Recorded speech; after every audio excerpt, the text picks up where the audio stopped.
პერი ანდრიას ფონდი ახალ საქველმოქმედო პროექტს იწყებს. კამპანია 131 გულისხმობს ყოველ 13 რიცხვში 1 ლარის გადარიცხვას ფონდის ანგარიშზე. პროექტის წარდგენის ღონისძიებაზე ფონდმა უმასპინძლა საქართველოში რეგისტრირებულ სადაზღვევო კომპანიებს, რომლებთანაც თანამშრომლობის მემორანდუმი გაფორმდა.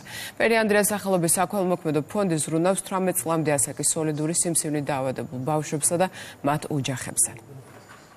ეს ახალი კამპანია 131 ძალიან დაგვეხმარება, რომ ფონდმა სახლმა შეძლოს შემდგომი დახმარება ბავშვების, იქიდან გამომდინარე, რომ ცოტა ეხა გვიჭირდა. ამიტომ დავიწყეთ აი ამ ახალი კამპანიის ძალიან აქტიურად გაპიარება და სხვადასხვა ღონისძიების მოწყობა.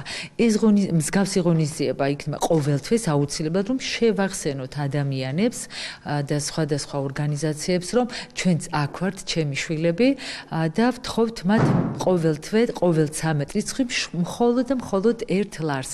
აი ეს არის მთავარი მესიჯი ადამიანებისათვის. დღეს ჩვენ გვქონდა პრეზენტაცია, ეს იმსახურებოდა პირველი კონფერენცია ჩავატარეთ, სადაც მემორანდუმები გაფორმდა სადაზღვევო კომპანიებთან. ეს იყო პირველი ღონისძიება, ხოლო ყოველ 12 რიცხვში ჩატარდება ახალი მემორანდუმების გაფორმება სხვადასხვა მიმართულებით. გავაერთიანებთ სხვადასხვა მიმართულების კომპანიებს და ყოველ 12 რიცხვში მოვაწერენ მემორანდუმის ხებს, რაც ითვალისწინებს მხოლოდ იმას, რომ ეს კომპანიები ხდებიან სიკეთის ელჩები ამ ღონისძიების, ამ პროექტის და ამ ფონდის. ხუჩა კვარაცხელის